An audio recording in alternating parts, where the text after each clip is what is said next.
You know the feeling when your mate's golf ball flies past yours? Or when you're on the green in regulation, but he holes it from the bunker? At Drummond Golf, we get it. That's why we have our lowest price guarantee. As Australia's biggest, you can count on our massive buying power for the lowest prices in golf. But if you do happen to find a lower advertised price, we'll beat it. The Drummond Golf lowest price guarantee. Unbeatable. Conditions apply.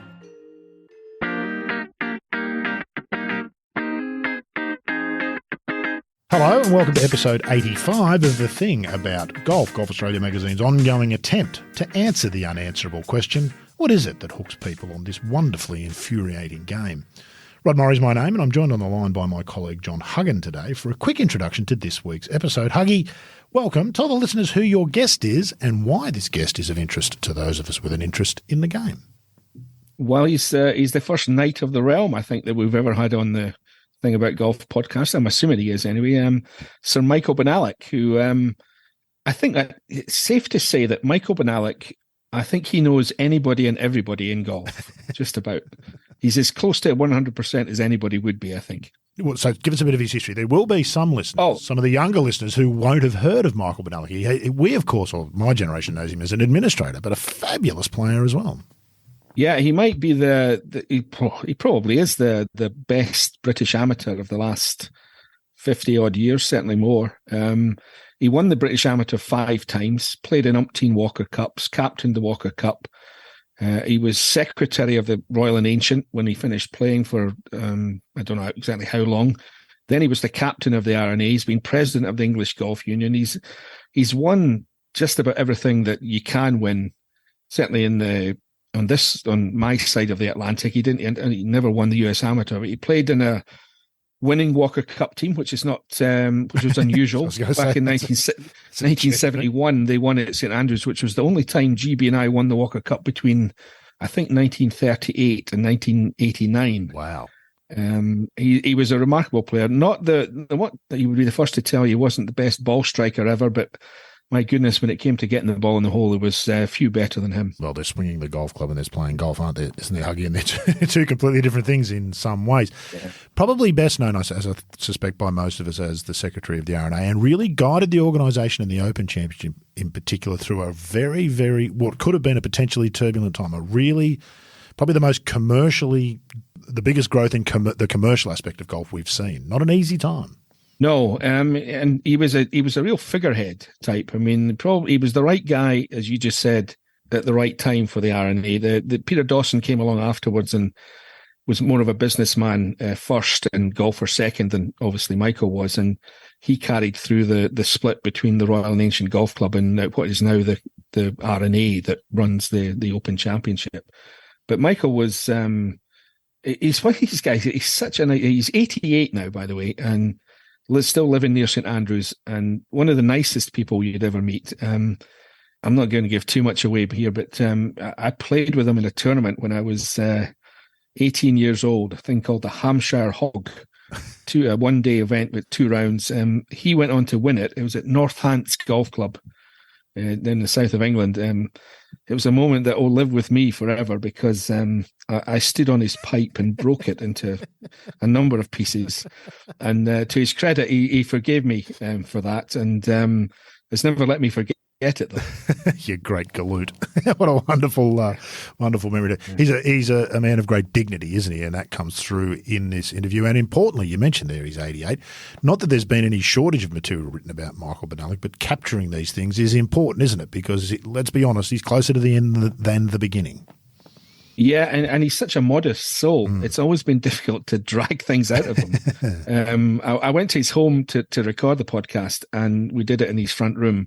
He's not as mobile as he once was, and maybe his brain's not as quick as it was. That would be safe to say. But my goodness, there's a lot of memories there, and he's got a lot to share. And I hope that we got to enough of it to make it interesting for the listeners. I'm about 3/4 of the way through, and certainly it's been captivating so far. Let's let the audience get on with it. Thanks for that, Huggy. My pleasure. Welcome to the latest edition of the Thing About Golf podcast. My latest guest here is someone who either needs no introduction or a very long introduction. I'm not sure which, but I'm going to go with the first option. and just say, Sir Michael Bonallack, what was or is the thing about golf for you? Well, I think golf is a game where you can start when you're very young and you can go on playing it till you can't walk again. Yeah. And it's a game for the family as well. And I've got 4 children, 10 grandchildren, and 7 great-grandchildren. Wow, you've been busy. And, well, I haven't, but somebody has. And they all play golf. Yeah, good. Well, what other sport can you do that? Yeah. And they all love the game now. They didn't, when they were younger, they didn't necessarily choose golf as their first sport. Right. But as they've got older, they've realised that golf is a game that where they can play with their children and grandchildren. Yeah. So they all do. Yeah. And have you played with them all? Not with the great-grandchildren, not yet. No, not yet. Right, okay. Well, I've seen him. He was 6 years old, and he's left-handed, funny enough. Right, okay. I'm only left-hander in the family, Right, okay. but he does everything else right-handed. Yeah, yeah. It's just golf that he plays left-handed. So he's the Phil Mickelson of the family, is he? I suppose you could say. Yeah. I don't think he'll be that good, and I don't hope he'll be so controversial. Well, hopefully not. No, exactly. Let's stick with you for a minute then. What was the thing about golf for you? I mean, where did it all begin? Well, it began just after the war. We went down to Croyd Bay in Devon for holidays. My father was still away and he hadn't got back from the Middle East. And my mother put some golf clubs in the car. Right. My brother and I and my sister, we'd never played golf before. And on the beach at Croyd Bay, she got out these clubs and balls. It's next to Saunton, by the way. Oh, nice. And but Saunton was closed because it was a minefield in the war. And we started hitting shots on the beach. What year would this be? This would be 1945, I suppose. Right at the end of the war then? Yeah. Yeah. And then when we got home to Chigwell, where we lived, she phoned up the golf club or went to see the golf club. And they made us junior members, and we joined as junior members. And I was very lucky because that was probably the foremost club, I think, in the country for junior golf. Right. We had our own clubhouse, we had our own elected committee, our own captain, organised our own competitions, Right. and we had a very good pro called Bert Hodson, who was an ex-Ryder Cup player, a Welshman, and he and his wife looked after the juniors, and so started having lessons. And the more lessons I had, the more I liked it, and then I think this experience of being part of a committee and as a junior sort of established me in a way. Good practice for you later on, yeah. Yeah, it was. Yeah. And 'cause you saw both sides of it. And when did it become clear that there was some talent there? I don't know, really. I suppose I started winning a few junior competitions there. And then in 1952... Yeah, we're talking 70 years ago, Michael. Yeah. Not to depress you too much, but yeah, 70. It's remarkable. Yeah, in 1951 I played in my first boys' championship at Prestwick and got beaten in the first round. And then next year, the boys' championship was at Formby. And I went there and very unexpectedly I won it because I hadn't been playing any golf. I'd been playing cricket. Right. In fact, I'd been playing cricket at Lord's the week before. Were you any good? I was quite a useful fast bowler. Right. Yeah. I played for Junior Essex and I was quite useful, I suppose, but not as good as I was at golf. No. Anyway, I went up to Prestwick and they had went up to Formby and they used to have a funny idea there. Before the championship, they had the home internationals. I remember my selection process. Mm-hmm. You got on the first tee, looked up, and there was Gerald Micklem, Raymond Oppenheimer, Yeah, formidable duo. Willie Whitelaw, Oh. and I think it was Peter Gardner-Hill. Right. And Raymond was a sort of emperor of everything, sat in the middle just looking. And I hit what I thought was one of my best ever drives down the first, which is where you were. And I looked up to see Raymond go, just shake his head. And that was the end of my trial. So it was based on one swing. One shot, yeah. And then, of course, I got lucky that week and I holed a lot of putts because that's something I found I could do. I could chip and putt. Well, that was a theme that went on, didn't it? I mean, yeah. Yeah, I enjoyed the short game. It was a challenge. And you never thought about putting or anything at that age. Yeah. You just hit the ball into the hole. Yeah, that's right. And where you were, you thought you were going to hole it. So anyway, I came back from there even keener to play because having won the British Boys, that was something. Yeah. And then I played quite a lot of county golf.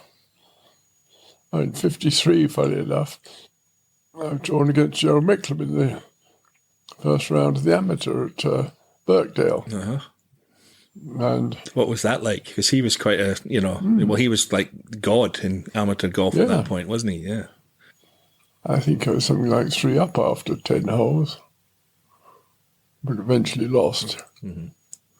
So was there any point where you're thinking you're going to make this your living? I mean, it's a very different time back then, I'm sure. No, I never thought that. Why not? Well, quite honestly, there wasn't any money in it. Yeah, I can believe that, yeah. So did it never cross your mind? No. I was lucky, I suppose, in that we had a family business, truck bodybuilding business. And so I was always going to go into that, but I left school, then I had a few months before I went into the army. Right. My national service. And I was lucky there because I eventually got posted to, after I got a commission, I got posted to Orsett in Essex. Not too far from home then. No, and right on the golf course. Oh, really? Remarkable, yes. My office was 50 yards from the first tee, or less than that. Yeah. But unfortunately, there was a big wire fence all the way round and you had to go by road, and to go by road was about 2 miles. And it had a great CO, Colin Angus, who was a Scottish, you could probably gather. And he said, why don't we cut a gate in the fence? Yeah. And we can walk to that he was a key golfer, so we used to just walk through from my office into the first tee. So you were playing most days then, were you? Quite a lot, yeah. But I also played a lot of cricket as well. So I was part of ACAC Command, and they were a very strong cricketing team. And my old school captain, wicketkeeper, and myself were the only 2 non-professional cricketers in the 11. Yeah. So we had some wonderful cricket as well. So I spent a very happy national service. Yeah, it sounds pretty good to me, yeah. In fact, I never really passed out on the passing out parade. It coincided with the English Amateur down at Royal St George's. And I suppose rather cheekily went to say, can you put me back? No, nobody ever asked to be put back. They were put back. Yeah. And they said, what on earth are you talking about? You can't be put back. What's the reason? So I said, well, I want to go and play in the English Amateur, Royal St George's. All right, I said, okay, you can do that. But you'll have to do it all again when you get back. Anyway, I arrived back, having played at the English Amateur, and said, okay, we've passed you out in your absence. Is that right? Yeah. Oh, well.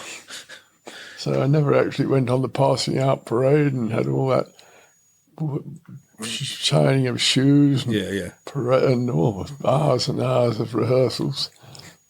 Do you remember Gerald Bristow?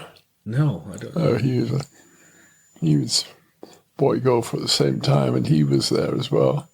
Ted Dexter, he was there. Yeah, remember him. Same time, Jimmy Goldsmith. So when did you start dominating stroke winning at amateur level, at the senior level? I suppose after that. I mean, we're talking just so that the listeners are aware. I mean, I'm talking to a man here who's won 5 amateurs and 5 English amateurs and umpteen Brabazons. I've got it all written down here. In fact, I needed the whole page, so I gave up after 9 Walker Cups, 7 Eisenhowers, and a 11th place in the Open, 2 silver medals in the Open, blah blah blah. Played in 3 Masters, 8 St Andrews trophies.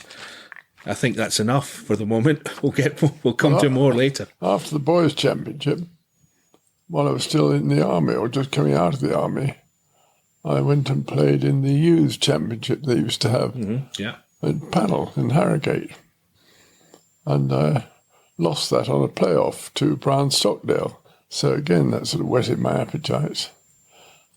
But it wasn't until then, 57. In between, I won county championships and played a lot of county golf. But then in 57, I played in the Berkshire Trophy. And they used to have that in March.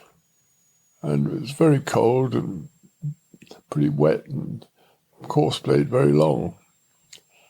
And they had it as a sort of Walker Cup trial, all the Walker Cup possibles were told they should go and play in it. Right. Yeah. Well, I wasn't a Walker Cup possible, but I won it. So suddenly I found myself being looked at. Yeah. And I did reasonably well in the amateur and the English, and got selected for the 57 Walker Cup team.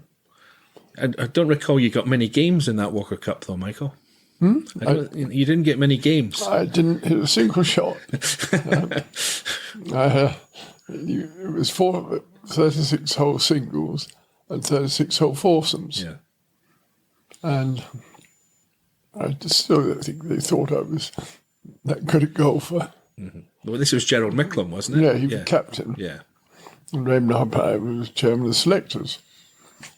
So I spent the first day, I spent both days watching. And there was a certain doctor in our team, Frank Drayton, who was from Glasgow. Great golfer, but he was a bit of a nutcase, really. Very, very hot it was. About the furthest point on the course, and there were no buggies then. He suddenly said to me, "I need my pills. Would you go and get them for me? They're in my locker." So I thought, all right. So I ran back to the clubhouse, opened his locker, expecting to find a bottle of pills there, about 20 different bottles of pills. So I grabbed as many of them as I could, rushed back to him. "No, they're not the ones," he said. So I had to go back again and get another lot. Yeah. You're a bit like the 12th man at cricket then. Yeah. Anyway, eventually I got him the right pills, and I spent, 2 days watching, and then went on to play in the US Amateur Championship at Brookline, and played one of their Chuck Cosis, who was one of their he was a star at that point, players. And I lost on the 23rd to him. And then Gerald Micklem said to me, after that, he said, "I made a big mistake. I'm sorry. I should have played you at Milwaukee." But he said, "I still want you to be part of it. Remember, you're part of the team, and wear your Walker Cup sweater and tie." And so I said, "Well, that's very nice." But it made me, when I became captain myself later on, and you had to leave somebody out, I found a way of doing it without making them feel. So it was a good experience in a way. Oh yeah, it was all. This was all part of the experience for later on. So then, I got in the next Walker Cup team in '59. Now that was a memorable one because there was a certain Jack Nicklaus in the American team. What's your memory of that? What was your first? Was that your first sighting of the great man? No, I saw him at Brookline when I think he was 16, I think. Right. and he beat Doug Sewell, who was one of our World Cup players. Right. I remember Doug coming in and shaking his head and said, "Wow, I've never seen a young player like that." Mm-hmm. So when he came over to Muirfield, we thought we got a very strong team. And Raymond Oppenheimer went down to the practice ground there and watched the Americans practice. Mm-hmm. And he came back and he said to Gerald, "I've got some very bad news." And Gerald said, "What's that?" He said, "I've just seen 3 of the best players I've ever seen play golf." Right. And one was Jack Nicklaus, and one was Harvey Douglas, and another one was a fellow called Ward Wetlaufer. I don't know what happened to him in the end. But of course they walloped us at Dean Beeman. Right, yeah. Who was the other one? Tommy Aaron was in that team as well, I think, wasn't he? Tommy Aaron was in that, yeah. And I played Dean Beeman. Thank goodness, that's a sign of things to come as well, wasn't it? Yeah. I played him in the singles, 36-hole singles, and in the morning I went round at 69 and was 1 up. I eventually lost 1 down in the afternoon.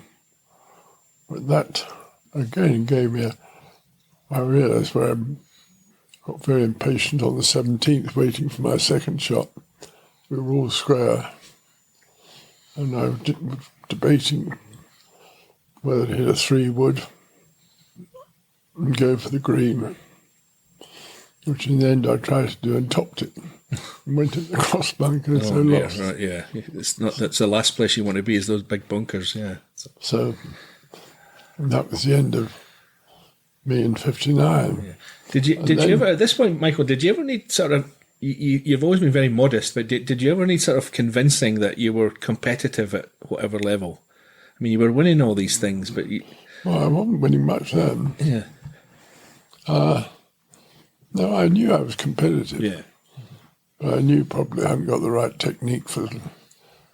And then the Open was at Muirfield later on that year. Yeah. I played quite well, really, because 1 round to go. Like that was your best finish in the Open. I've got this written. 11th. I've got all these things written down here. 11th. Tied 11th, yeah. But Reed Jack was the leading amateur, wasn't he? Reed Jack and I were level with 1 round to go. Yeah. And the leader didn't go out last then. It was 36 holes in a day. I remember when I got on the 8th tee, I was told that I got to do last, what was it? 11 holes in par to win. Right. And I did them in 6 over. So. I was just going to say, how did you react to that? Yeah. I remember I cut my tee shot into the bunker on the right, which I always did in the left to right wind. And Gary Player, of course, eventually won it, taking 6 on the 18th. Mm-hmm. Yeah.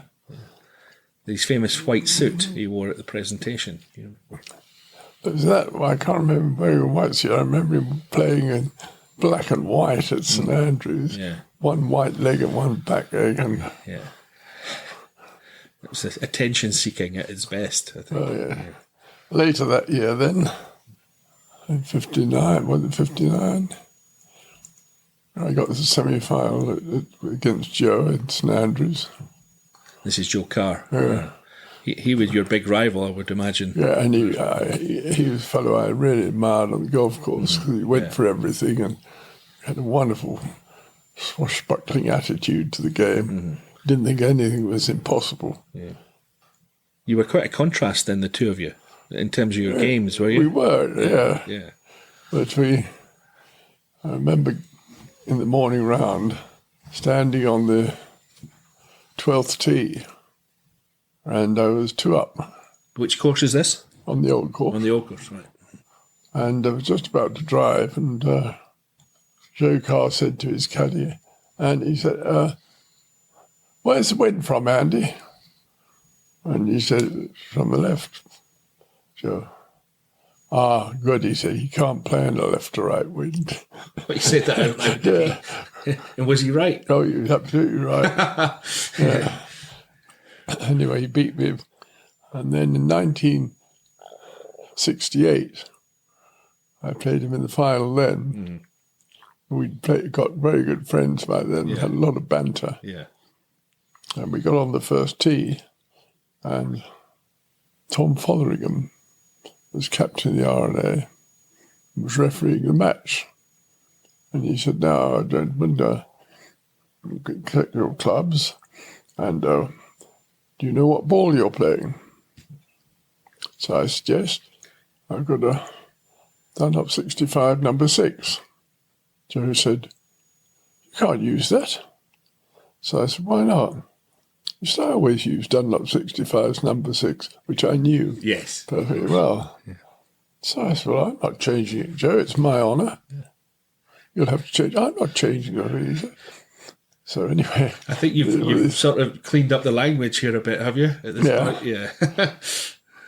So anyway, I eventually teed it up, and Fotheringham was looking absolutely aghast at this argument going on. Yeah. And just about to drive, Joe said, wait a minute. So I said, "What?" She said, "I hope you lose the fucking thing." And did you? No. Yeah. And later in the round, when we got to the 10th tee, that draw true, Right. by which time I could play on a left to right wind and Joe couldn't. Right. We stood on the tee, and I said to Willie Aitchison, who was my caddy, I said, "Where's the wind from, Willie?" And he said, "It's from the left." I said, "Oh, good. Do you hear that, Joe? Left to right wind." "You bastard." And anyway, he hooked it into a bird's nest Right. Yeah. up on top of the hill, and unfortunately he didn't hit many fairways on that after that on the way back. Yeah. You weren't above a bit of psychology then. Oh, well, he did it. He started me, so I it, just got my own back. Yeah. But no, it was all done in good fun. I mean, your match play record, I mean, obviously the top level of amateur golf is a lot of match play. I mean, it's extraordinary how many games you won. What made you so good at match play? I don't know. I suppose my short game. And if you've got a good short game, that has I think, a very devastating effect on your opponent, because they think they've won a hole and suddenly they find they've lost it. Yeah.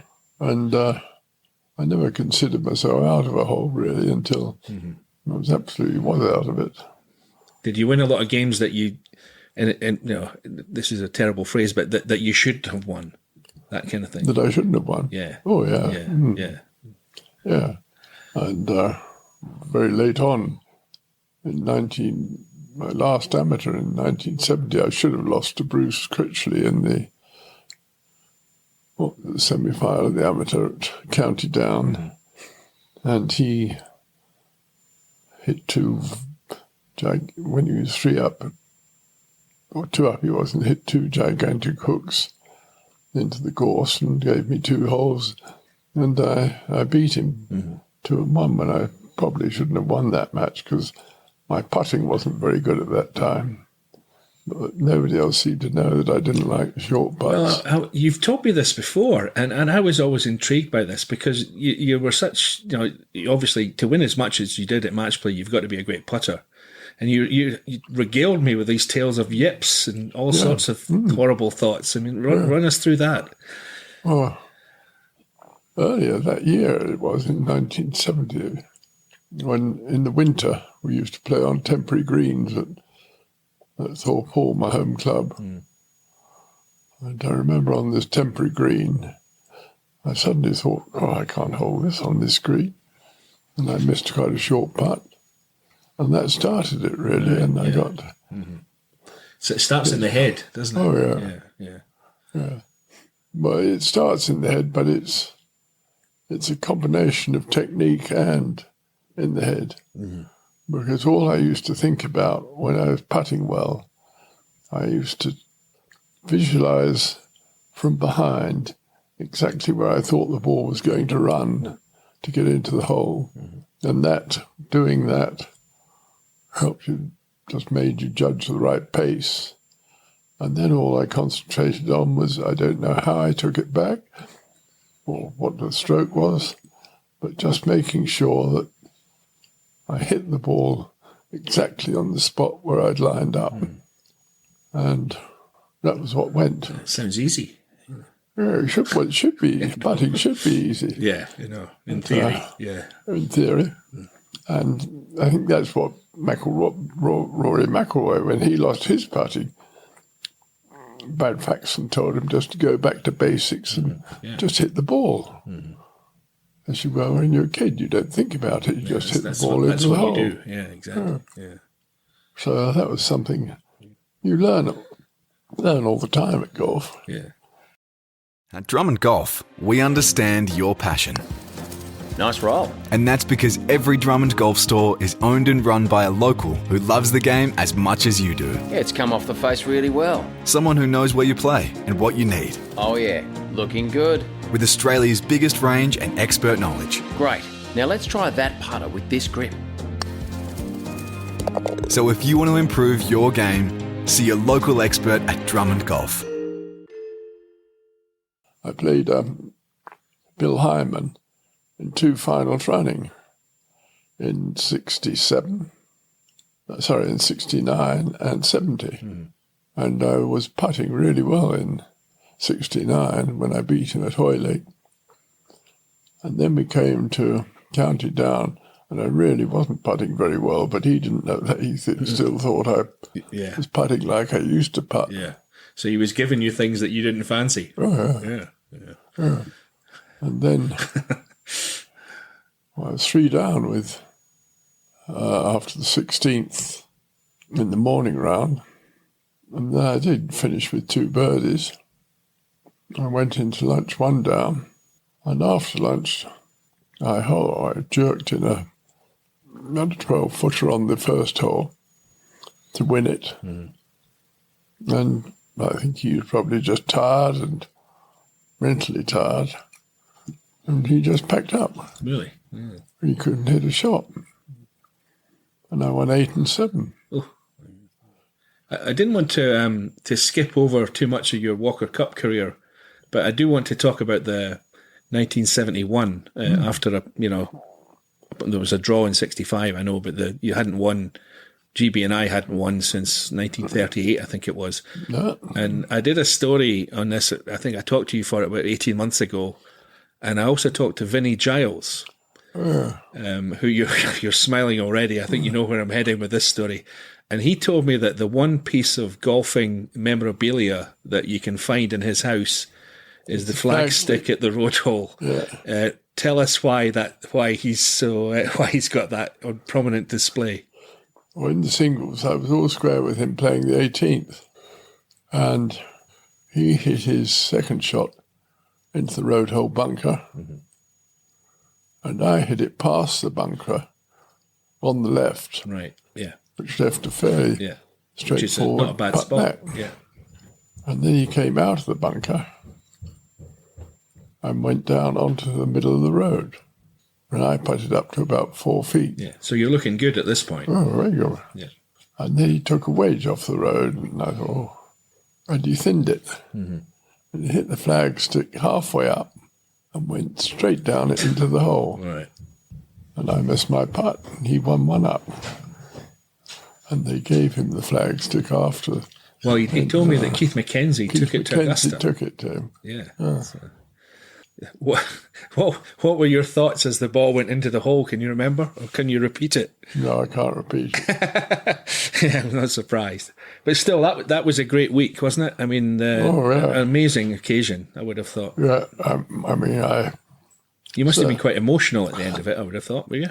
Oh, very, because I wasn't playing very well myself. And we won the foursomes in the first day, 4-0 in the morning.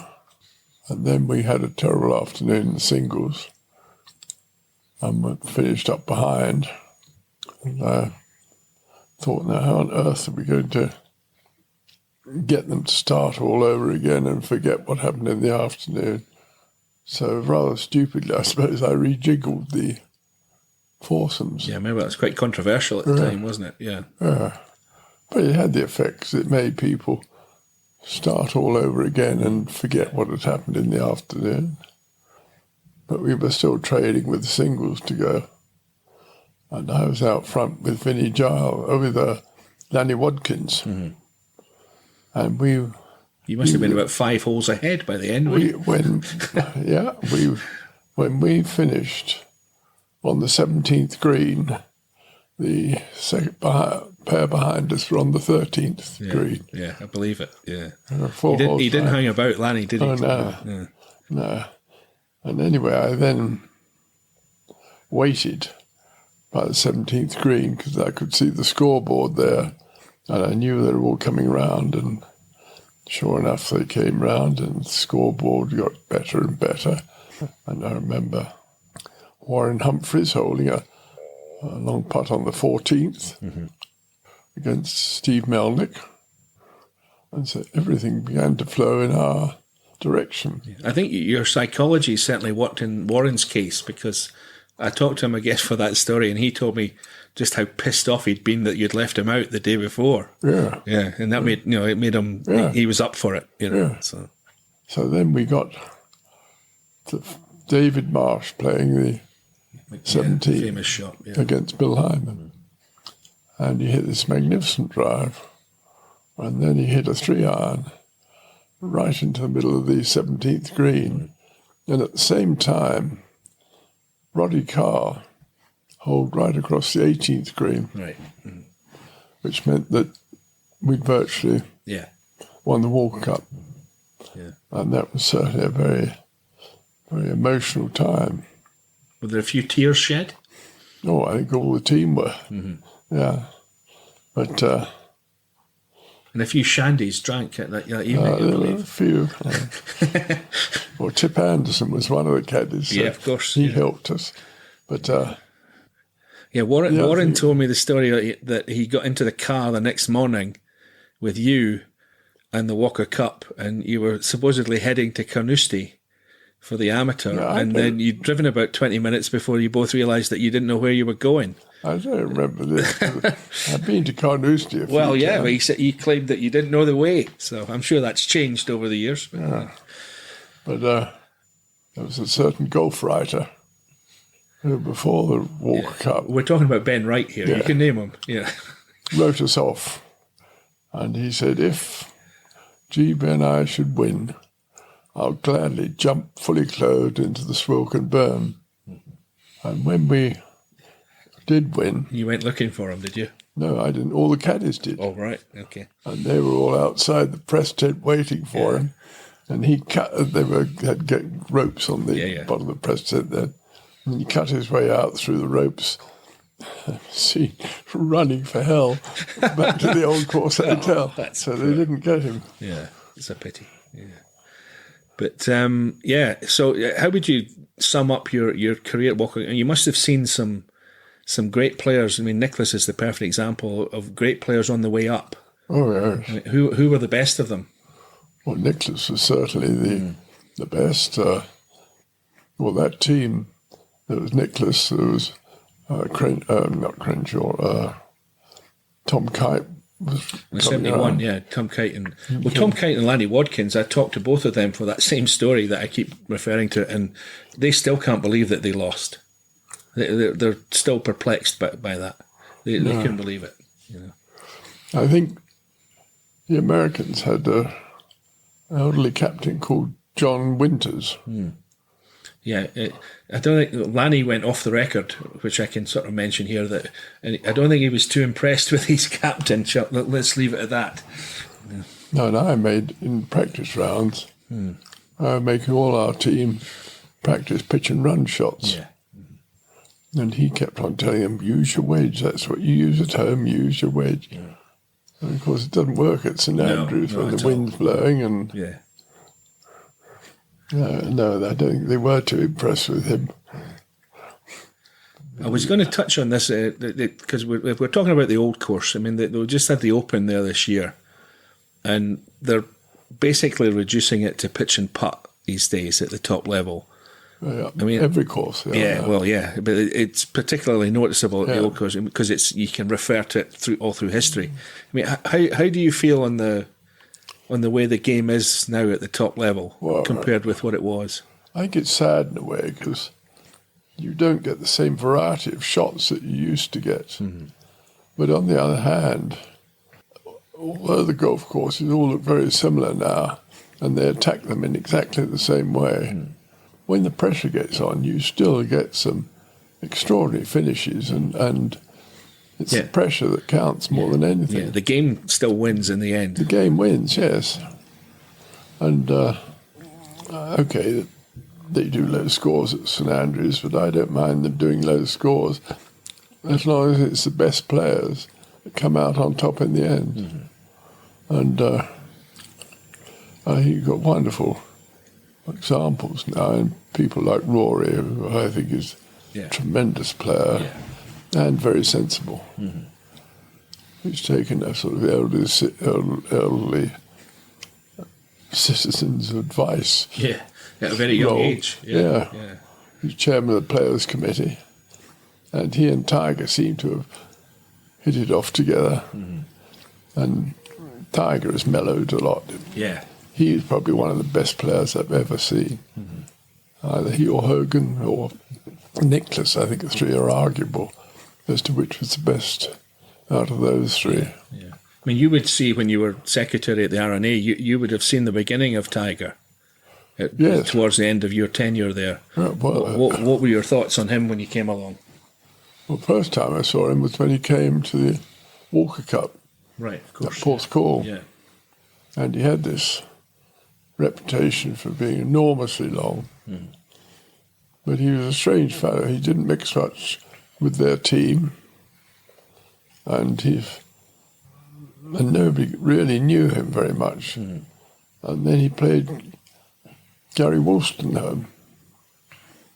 He was probably the shortest hitter in our team, but he was the longest. Yeah. And Gary beat him. And Tiger went out of bounds twice with an 8-iron, once on the 5th up the hill at Porth Call, and then his second shot on 18. Yeah. And he couldn't believe it, I don't think. Yeah. I mean, Gary Wolstenholme still dines out on that tale. What he never mentions, of course, is that Tiger murdered him the next day in the singles. No, he wouldn't do that. No. But he was a great player, Tiger. And then of course, he came over to the to the Open, and I saw him there. But the greatest close-up I had of him was at the US Open when it was at Pebble Beach. Yeah, I was there for that, yeah. And I was... Is that the best golf you've ever seen, do you think? Yeah, I was lucky enough to be a walking observer on both the third and the fourth rounds for Tiger. Right. And I think Thomas Bjorn was the nearest to him. He was up there, yeah. But the golf he played was absolutely extraordinary. Yeah. He had one bad hole, the third, the sixth. I think he had 6 at the third, where he got an impossible lie. That's right, yeah. But at the end of the round, I forget how many shots he won by, but I've never seen golf like it. Was it 15 or 12 or whatever it was? I can't remember. It was a lot. I remember coming back and saying that if he didn't win the Open at St Andrews, there'd have to be a steward's inquiry. Yeah.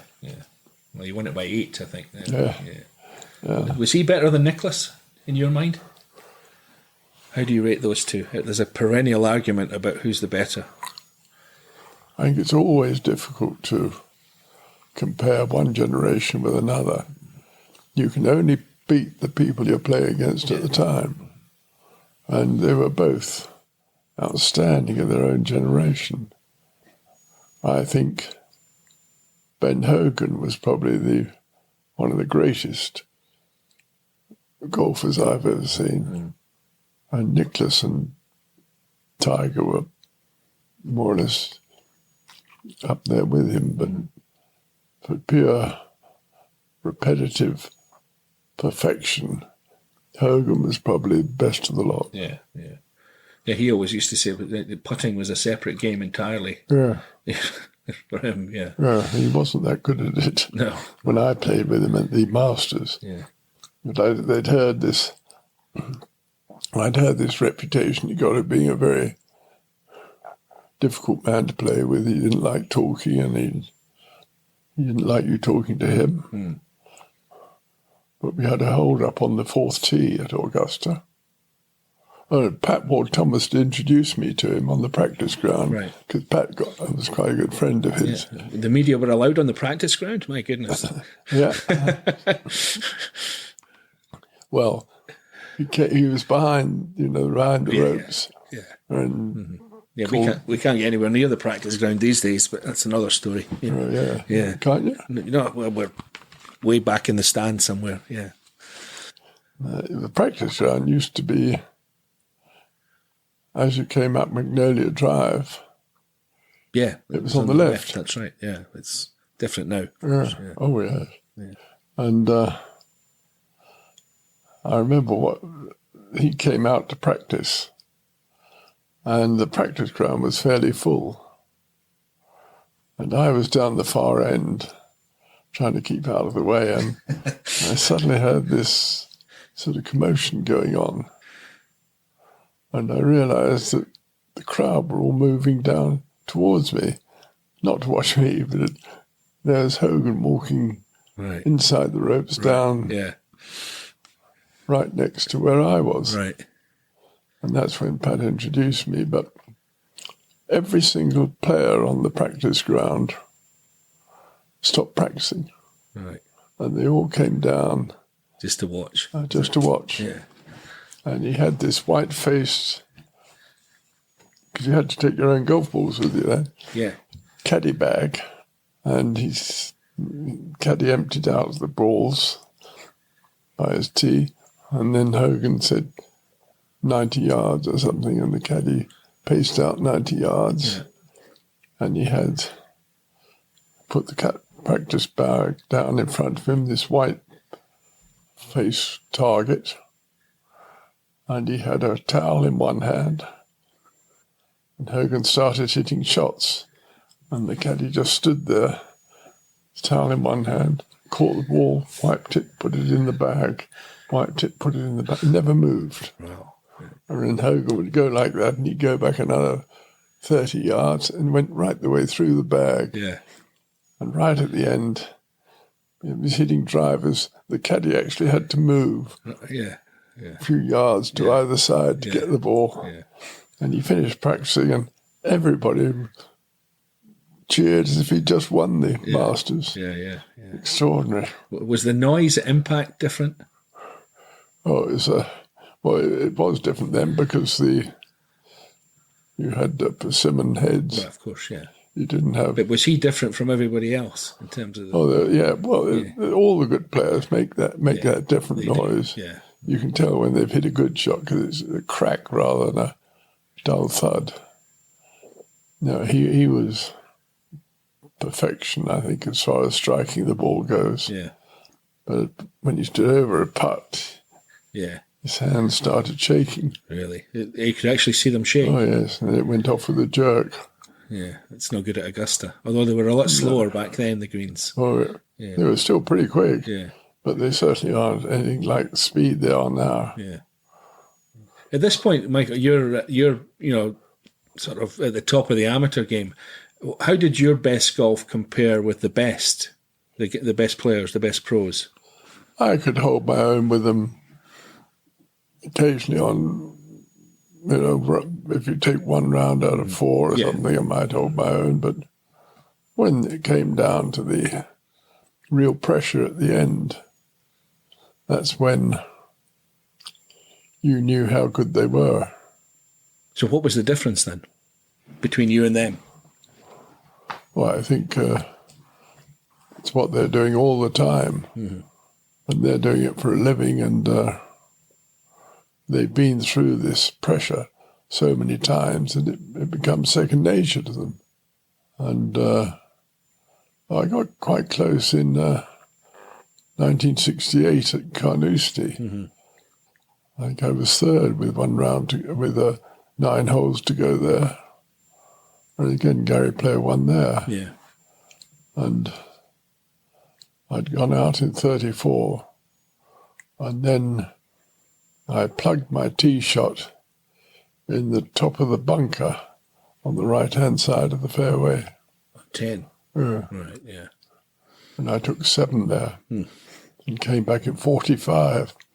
I remember saying, when I won the amateur medal, but I said, I don't think I've ever, since I was a junior golfer, have I been given a medal for doing 9 holes in 45. Well, the previous 63 weren't bad, though, let's be honest. Yeah. It was. What were the biggest disappointments? I mean, I've touched on how much you won. I mean, it'd be hard. I'll ask you for the highlight as well in a minute. But what were the biggest? There was disappointments along the way. I'm sure you play golf long enough, things like that happen. Yeah, one of the disappointments was not winning the World Cup in 1969, when I thought we had a very good chance of doing so. And not winning the World Amateur Team Championship in Melbourne was in 68. That was another disappointment, because we had a good team there. That'd be Ronnie Shade sort of era, was it? Peter Oosterhouse, Ronnie Shade, and Gordon Kosh. Pretty good team. Yeah. Ronnie wasn't at his best in the last round, and I took 76 in the last round, and we lost by 1 shot. How good was Shade? He must have been a big rival of yours in the 60s. He was a machine for a while. Funny enough, we never played each other in match play, I don't think. Really? Oh, he just hit it straight down the middle all the time. Yeah. RDBM, right down the bloody middle shade. Yeah, yeah. He went. I mean, okay, Scottish amateur level is not the highest, obviously, but he won 5 in a row at 18-hole match play. Yeah. I mean, that's remarkable at any level. Yeah. You know, so. Then he got engaged to my sister-in-law. Really? Yeah. Well, I didn't know that. Yeah. And we were down at Royal St George's, and they suddenly announced their engagement. Did it last? No, it didn't. Yeah. See, unlike we need to touch on your wife. Sadly, no longer with us, obviously, but a remarkable player in her own right. Oh, I've heard you say before that she was better than you, but I find that hard to believe. But she was very good. She was a tremendous player. Yeah. But if you have 4 children, you're not. She played in, I think, 6 Curtis Cups, but you're not going to play in that number if you're having 4 children as well. Yeah, there'll be a few gaps in the middle there. Yeah. So she didn't have the same sort of competitive experience that most of the other players had. Mm-hmm.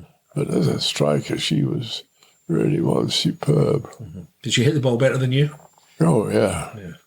Easily. Mm-hmm. Much better swing. Yeah. Beautiful timing. And she loved the game. How would you describe your swing? I've heard it described in a few different ways. None of them too complimentary, I must admit. Like a Coleman shoveling coal with a particularly heavy sack of coal. So that one. I think it was another Ben Wright one. Yeah. I didn't really worry too much about it. Why would you? Yeah. I went to Holdright, and he helped me to make it a bit better. Mm-hmm. And I went to Leslie King, and he helped. But every teacher you go to, you pick up something. Mm. What was your bad shot? Slice and left to right wind. Mm. I mean, Joe was right about that. Yeah. Mm. I learned to play with that.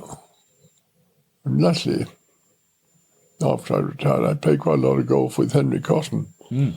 And he was a great person to go on the golf course with, because in spite of his age, he was still trying something new every time you went out. Right, yeah. And we used to go down and stay at Penina for the week, and he used to cancel all his other arrangements. We played golf every day. Mm. Wonderful he was. Yeah. Were you still pretty competitive, the two of you, at that point? Oh, yes. Yeah. Yeah, but he didn't putt. No, all right. Okay. He got 3 feet of the hole. He just picked the ball up. Yeah, I suppose we all get to that stage. Yeah. Now, before I get into your admin career, which is extensive, I do want to touch on your famous or infamous, and certainly in my life, victory in the Hampshire Hog of 1979, when a young lad who shall remain nameless stood on your pipe and broke it into a number of pieces, and I never ever saw you with a pipe again after that. Did I finish your pipe smoking career that day? Well, I'd been trying to give up cigarettes on the golf course, which I smoked quite a lot of. Yeah. So I decided that I'd take up a pipe instead, and I got this beautiful Dunhill pipe. Don't tell me it was expensive. It was in those days. Anyway, there was I, and put it down to go and hit my drive, and suddenly heard a look round, and there was a young man hadn't trodden on it. And anyway, it was good in a way, because it stopped me smoking a pipe and cigarettes. So, and you still won the tournament. I'm grateful to you for that. Wow. I did win the tournament. Yeah. I can still hear the noise, by the way, because there must have been about a couple of hundred people around the tee, because you had a good score in the morning, were leading the thing, so there were people watching. And I still remember. You probably don't remember my shot, but it was a vicious snap hook. I was slightly unnerved by the experience. Put it that way. Probably didn't watch. No, oh God, it was horrible. But yeah, it was not one of my finer moments. No, I remember that quite well, because I won it. I was the first person on the board there. They've got the board of all the winners. Yeah. And on that particular board, I was the first person on it and the last person on it. Oh, right. Can't remember when I first won it. That must have been when 79. That was quite late on in terms of your playing career. When did you actually think that's enough? Oh, I'd already done that. Yeah. I stopped playing. My last amateur, I think, was in... Well, when I got this twitch, I got really very disillusioned when I had the twitch. Right, yeah. And I played in the amateur in 77 because it was at Ganton. Right. And I actually got to the semi-final there. As a semi-retired player, basically, yeah. And I had to get down in two, about 12 feet on the 18th green in the semi-final to beat Hugh Campbell. And I hit it about 4 feet past and missed one back. So we had to go down extra holes. We got to the 23rd, and he hipped a tee shot way into the bushes on the left. So I thought, still got a chance. So I hit a good drive, hit my second on the green, and then they found that his ball had actually hit a spectator on the path through these bushes. And he hit I don't know what iron it was, onto the green. I 3-putted and he 2-putted. So that was the end. In a way, it was good, though, because I would have been slaughtered, I think, by Peter McAvoy in the final. Well, he was pretty good back then. Oh, yeah, he was. Yeah. So I think that's when I said I've had enough. I mentioned that, we're going to move into your admin career now. Everybody will remember you. You were secretary of the R&A and captain of the R&A and president of the English Golf Union. But I'm slightly amused by the fact that you were also president of the Golf Club Managers Association and the president of the One-Armed Golfers Society as well. I mean, is there anything you haven't done? That's a pretty strange combination. And the greenkeepers. Yes, that's right. Yeah. So. No, well, I took an interest in all aspects of the game, and I suppose I met so many people that I met a lot of one-arm golfers, and we had a very good one-arm golfer at Thorpe Hall. Right. And when I was a junior, I used to play with Air Commodore Gus Walker, who was England's scrum half before the war. Right. And he lost his arm in the war. But he still used to go on playing golf, and I played with him as a junior. And All right. So you always had that connection then. You know, Yeah. It didn't just come out of the blue. and then Andy Robinson, whose parents were both Scottish, Jock and Olive Munro. And Andy Robinson was a junior member at Thorpe, and he'd only got one arm, Right. and he won the one-arm golfers championship, and I used to play with him quite a lot as a junior. So Oh, so my facetiousness is slightly misplaced then. You obviously had yeah. a connection, yeah. So. and I got to know them up here. I went to watch some of their competitions, and then they asked me if I'd become president. Yeah. And then I took a lot of interest in the greenkeeping side. Well, I took an interest in all sides of golf, I suppose, Yeah. because it all stems back from that beginning I'd had at Chigwell, where you've been involved. Yeah. I like to be. Yeah, you were an admin guy waiting to happen, basically. Well, extraordinary thing was, of course, that I moved to Thorpe Bay, and at Thorpe Bay, I used to play a lot with one of our junior members there, Peter Dawson, Yeah. and he was 14, and I played with him a lot, and Angela played with him a lot, and we won a foursomes competition together, and we played in the three-man playoff Really? for the Essex Open Championship, which was won by the professional from Thorpe Hall. And Peter and I tied second. Wow. Right. So, and he then succeeded you, of course, at the R&A. That's an extraordinary thing. Yeah. I'm hoping to do this same podcast with him at some point. Right. And I'm going to bring up the fact that he's the ultimate fraud, is that he claims to be Scottish, but he played in the English Amateur Championship. Now, there's a definite conflict of interest there. Well, his father was certainly Scottish. Yeah. I'm conscious of the fact that I'm taking up a lot of your time here, but the secretary of the R&A came up. What was your incentive or motivation for wanting that position? Well, I've been involved in all sorts of committees at the R&A, the Amateur Status Committee, the Rules of Golf Committee. I've been chairman of selectors. And then when it was announced Keith was going to retire, his deputy, Neil Loudon, said to me, "Why don't you apply for the job of secretary?" Had it crossed your mind before that? No. Yeah. He said, "Why don't you apply?" So I said, "Oh, I hadn't really thought about it, but I'll think about it." And I said to go down at Deal for the Amateur Championship. And I was riding out in a buggy with Keith.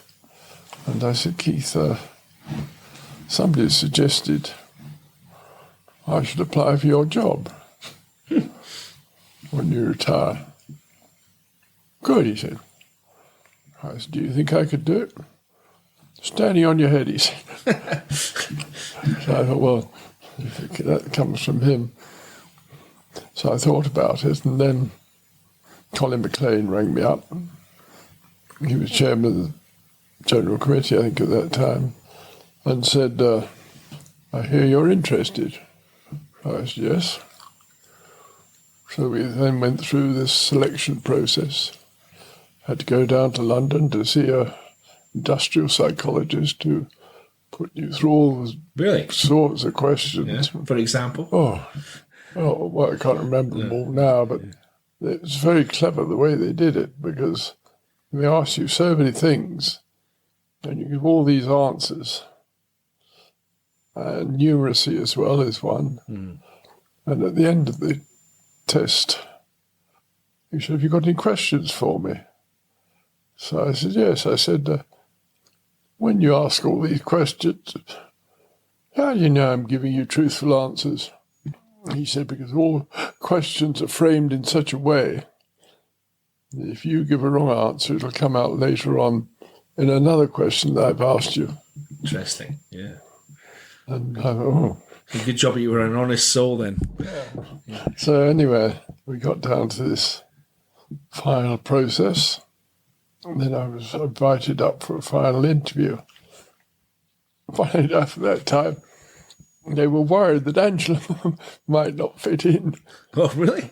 because she was a bit outspoken and Yeah, she was always good fun, your wife. And my limited experience of talking to her, she was good fun. oh, she was good fun. But Yeah. she didn't suffer fools glad. No.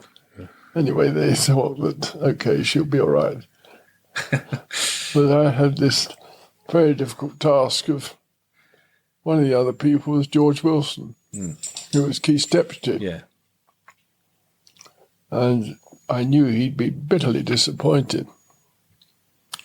So as soon as I was told I got it, he was the first person I went to see. Right.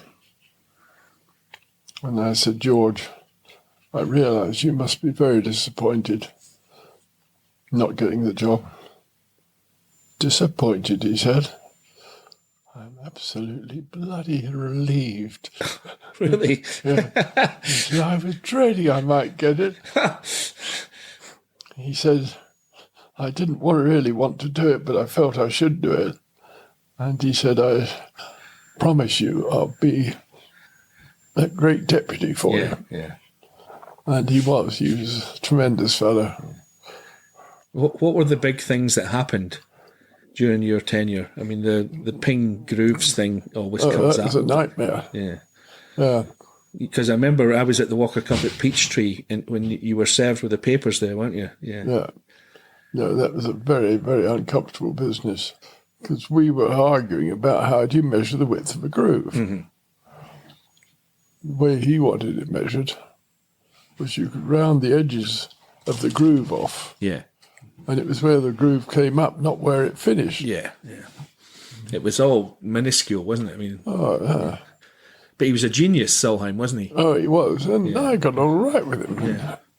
And I was very sorry we had this dispute, but it was a very harrowing time because when I got this writ served to me, it was for $100 million against the RNA. And that would be all the members at that point, wasn't it? Yeah. Yeah. And $100 million against myself personally.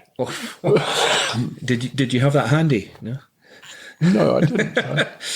So I rang up Mark McCormack and said, who are the best antitrust lawyers you know? And he knew all about the case. He said, I've got just the man for you, or the firm for you, Williams and Connolly. And they were brilliant. And they, I think, represented the Tennis Association or something. But you didn't win, did you? Huh? You didn't win in the end, did you? We won in that the judge ruled they had no jurisdiction over Right, it. yeah. But I mean, the overall, the game, yeah, you're right. But but Ping won the thing in the end. Not over here, they didn't. No. The clubs were banned over here. Yeah. But the Americans let them use them over there, Yeah. which was a bit of a nonsense. Are you firmly behind the rules, same rules for everybody? I mean, I bang on about this, especially in the distance stuff, is that the bifurcation word. I think we've created bifurcation by not doing anything about it, because the game that they play, that Rory plays, No, it's a totally different game. It's way different from what we do now. It's all right until you get to the stage where you're a really good amateur and you could be a professional. Yeah, what do you do? Yeah. And that's where you've got to make it fair, or make it the same for both sides. But wouldn't worry me if ordinary amateur golfers played a different set of rules. No, not me. No. Yeah, the distance thing is, I bang on about it quite a lot, to the point where people get tired of it sometimes. But I think it's something needs to be done about it, because the victims are the golf courses, I think. Oh, there won't be any golf courses that aren't pitch and putt golf courses the way it's going. And you see what I go back to the Open again this year. I mean, some of the pin positions. I mean, I regret that they have to do that. That's the only defence it's got. Yes, but it's a shame that it's come to that, really. I see Augusta have put the 13th hole back another 35 yards. Yeah, how do you feel about that? Won't worry me. But no, it makes it a bit much harder for the pros because they can't hit it over those trees on the left. Yeah. Or shouldn't be able to. But that great dramatic second shot that Jones talked about on that hole, that's been lost recently because they're not having to hit the long iron or the wood. Yeah. They're all hitting mid irons and less. Yeah, when you think of I think Fowler hit a man from 2 iron in there, and of course Mickelson's out of the trees. Yes, Most extraordinary shots. But when it gets down to them playing that with a drive and a 9 iron, it's gone, isn't it? Yeah, the whole design, that's what I mean by the courses and the holes are the victims, really. Same with the 15th. Yes, yeah. And the same with the road hole. I mean, they've moved the tee, across the road, if you like, but and they've grown the rough in incredibly way up by the green because if they didn't do that, they'd be kicking the ball onto that green. Yeah. Supposedly the hardest hole in the world. Yeah. It breaks my heart to see that stuff. It's still a very difficult hole. Well, yeah, but the way they've set it up, but they shouldn't have to do that. Is my argument. It must have been a frustrating time for you then, in a lot of ways. In that, I mean, you had to deal with a lot of stuff that you didn't really get into the job to have to deal with. It wasn't too bad when I was still. I mean, when I arrived here today, I mean, we talked about the live golf thing. I mean, I got into my job to write about golf, and I spend a lot of my time thinking about politics and all that kind of stuff now. I'm fed up with that. Yeah, but it's a pity that the tour and the LIV people didn't sit down right at the very beginning and start and discuss the way forward rather than just take entrenched positions, because nobody wins. Yeah. Where do you think that's going to end? Well, they'll have to do a deal, some sort of deal. But poor Peter has got land with his chairman. Yes. Yeah. Well, the world rankings, you mean? Not one of the things he thanks me for. No, I can imagine, yeah. When I retired and gave up the chairmanship of the world rankings, Tim Fincham said, have you got any suggestions who should take over from you? I said, yes, Peter Dawson. Oh, he said, yeah, okay. Well, you have a word with him. So I had a word with Peter and said, not much involved. We have a couple of meetings a year and it's all pretty straightforward. Yeah. And he reminds me of that now. I'll bet, yeah. It certainly hadn't got to this stage. Yeah. Well, I think there's a case to be made for just getting rid of them. Yeah. I mean, do we really need them? What ranking? Yeah. Well, it depends how the tours are going to select people to be able to play and to keep their ticket to play on the tours. Well, but they managed before the world rankings came along. They had a system in place. Yeah, there weren't so many people playing from all around the world. Yeah. Now, that's one of the big differences since, when I started, none of the Asian countries were into golf the way they are now. Yeah. Especially the women in Asia are tremendous. The Japanese were about the top players in Asia. But apart from that, it was the old Commonwealth countries plus USA. Yeah. They dominated the game. But now, these Asian players are so good, some of them. But then, the men don't get the same opportunities the girls get in a way. It's funny, isn't it? Yeah. Because they still have to go and do national service, so that knocks that's right. a couple of years out of their golf life. How do you feel about how did you vote when the R&A vote came up for women members? Were you under pressure from the other side of the bed? No, I wasn't under pressure. No. But I always thought it would be the right thing to do, Yeah. but not because we were being pressurized into it, because it was the right thing to do. Mm-hmm. If you're the governing authority for rules the game worldwide, in fact, before I retired, I wrote a paper and said it's not for me, but this is what I think the way forward. Yeah. And we should get closer to the LGU and start admitting women members into the club. And I don't know if it ever had any effect, but I'm glad to see it happen. Yeah, well, that was always my argument. I actually don't have a problem with single-sex clubs. If they want to have that's what they want to do, fair enough. But I didn't think that, I thought it was different for the RNA because, as you said, you can't make the rules for everybody and not have women members. No. It just wasn't right. So. I remember quite well now, lady golfer, a golf correspondent, coming to see me and started questioning me on this. Mm. And she said, is it fair? So it's probably not. I said, but she said, well, what do they pay for golf in St Andrews? And so when I told her what the figure was at that time, no, she said, what do they pay for a year? So I said, well, that's what they pay. Yeah. For 7 courses, or 6 courses at that time. She said, I haven't got a story. Yes. Lauren St John it was. Yeah. But I'm glad to see it's happened, and we've got some very good women members. Claire Dowling, who used to be Claire Hooray. Yeah. She's been very useful. Yeah. Hazel Irvin, who's been on this podcast, she's a member. Hazel Irvin, from the television. Oh, Hazel, yes. Yeah.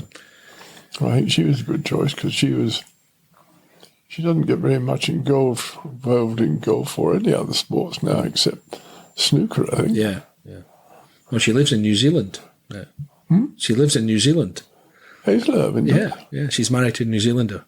Yeah. I didn't know she lived out there. Yeah. Oh, she's a nice person. Yeah, she's lovely. Yeah. She's certainly she's very good on the golf as well. She's missed on the BBC coverage. It's a shame that that it's only on Sky now, the Open, in a way. I mean, it's not got the same reach, inevitably. No, terrestrial television is the best way forward. Mm-hmm. Yeah. But unfortunately, the BBC don't pay the money that they need. Mm-hmm. There's a line to be drawn, isn't there, for the RNA? It's difficult to, you need the corporate side of things, and you need to be the golf club as well. Was that a line that you had to dance around at times? No, not really. Because when I was secretary, we had an executive staff, but very much smaller. We had, 5 of us. Yeah. But the strength of the RNA was that amongst the membership, you could call on almost any discipline and any experience amongst the membership. Yeah.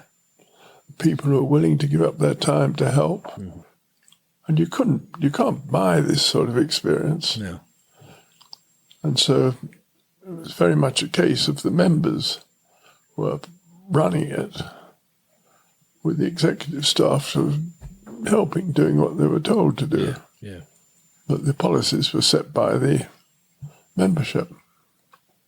That's where it's become very difficult now, because the membership don't seem to have the same involvement, which is a pity. Yeah. Before we end, Michael, I need to ask you one last question. I've heard you tell this story before about your knighthood and how that comes about. I think certainly for people who are listening to this around the world and not familiar with how this all works, can you run us through how that all happened? Well, I remember I got a letter out of the blue, and it was marked on Her Majesty's. This is from the palace, is it? Well, no, it was not from the palace. No, it's from 10 Downing Street. Oh, right. Okay. But it looked like a government. You think it was a tax bill? Yeah. So put that on one side, and then I opened it, and it says that the Prime Minister has it in mind, and the forthcoming honours to recommend that you receive the honour of knighthood. Yeah. But don't mention this to anybody because it may not happen. But if you are willing to accept, the next thing you will hear is just before the announcement. But don't tell anybody in the meantime, so I didn't. Nobody. No. So anyway, it was about lunchtime on the day before it was announced. On the day it was announced. Mm-hmm. And telephonist at the RNA said, there are a lot of calls coming in for you at the moment. Mm-hmm. Nearly all journalists. Yes. And it was, who was it? It was, trying to remember who it was that got on to me eventually and said, congratulated me. And I said, is it? And they said, oh, it's been released to us, we've got it. Oh, John Hopkins it was. Yeah. So I thought, oh, right. So I went out, I hadn't told Angela. So I came home, and she was out in the garden on the mower. Right. And I said, do you mind stopping your mowing at the moment? I got something to tell you. So she came in and I said, well, you're not going to be Mrs. Bonallack anymore. She said, what? I said, who is she? So I said, no, it's not like that. No, I had to tell her. And then it was out all over the place. Yeah. It was just before we were flying off to America for the US Open.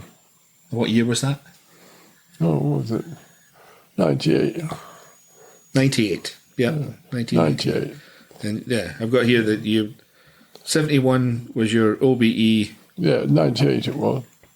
Yeah, the 98 was your knighthood, and 2000 was the World Golf Hall of Fame. Oh, yes. 98, yeah.